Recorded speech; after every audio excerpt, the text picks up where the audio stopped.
দুই প্রধানমন্ত্রী হেঁটে যাচ্ছেন লাল গালিচায়, পেছনে বাজছে হাবিবের গান আমার বন্ধু মহাজাদু জানে। এমনই দৃশ্যের দেখা মিলল মালয়েশিয়ার প্রধানমন্ত্রী আনোয়ার ইব্রাহিমের ভেরিফাইড ফেসবুক আইডি থেকে পোস্ট করা একটি ভিডিও বার্তায়।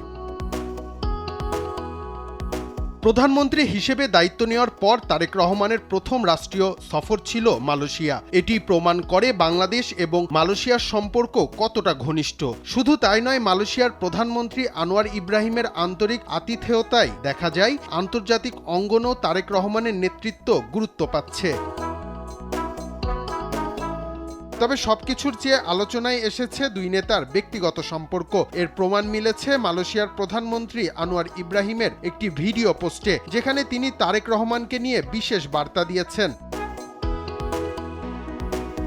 ভিডিওটির শুরুতেই ব্যবহার করা হয়েছে আমার বন্ধু মহাজাদু জানে গানটি। এই একটি বিষয়ই যেন দুই নেতার বন্ধুত্বপূর্ণ সম্পর্কের ইঙ্গিত দেয়। পাশাপাশি এটি দেখায় তারেক রহমানের প্রতি আনোয়ার ইব্রাহিমের আন্তরিকতা ও সম্মান কতটা।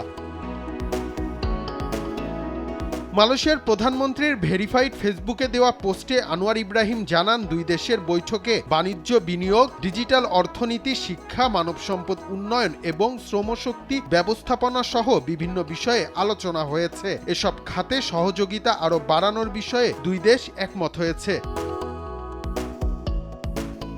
রোহিঙ্গা সংকট নিয়েও গুরুত্বপূর্ণ আলোচনা হয়েছে। এ বিষয়ে মালয়েশিয়া বাংলাদেশের পাশে থাকার আশ্বাস দিয়েছে। নিজের পোস্টে আনোয়ার ইব্রাহিম বলেন, মিয়ানমারের পরিস্থিতি এবং রোহিঙ্গা সংকট নিয়ে দুই দেশের মধ্যে বিস্তারিত আলোচনা হয়েছে। তিনি আরও বলেন, সংশ্লিষ্ট সব পক্ষকে নিয়ে শান্তিপূর্ণ সমাধানের চেষ্টা চালিয়ে যেতে হবে। তার মতে, রোহিঙ্গাদের নিরাপদে এবং সম্মানের সঙ্গে মিয়ানমারে ফিরিয়ে নেওয়াই এই সংকটের সবচেয়ে ভালো সমাধান।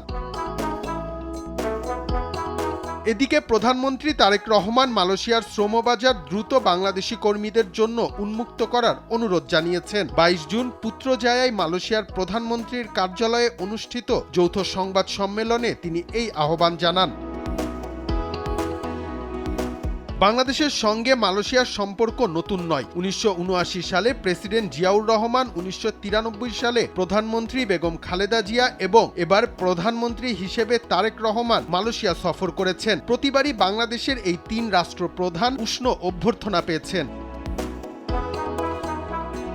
তবে এবারের সফরে তারেক রহমান এবং আনোয়ার ইব্রাহিমের মধ্যে যে আন্তরিক সম্পর্কের প্রকাশ দেখা গেছে, তা দুই দেশের সম্পর্ককে আরও শক্তিশালী করবে বলেই মনে করা হচ্ছে। এতে ভবিষ্যতে বাণিজ্য, বিনিয়োগ এবং জনশক্তি রপ্তানির ক্ষেত্রেও নতুন সুযোগ তৈরি হতে পারে।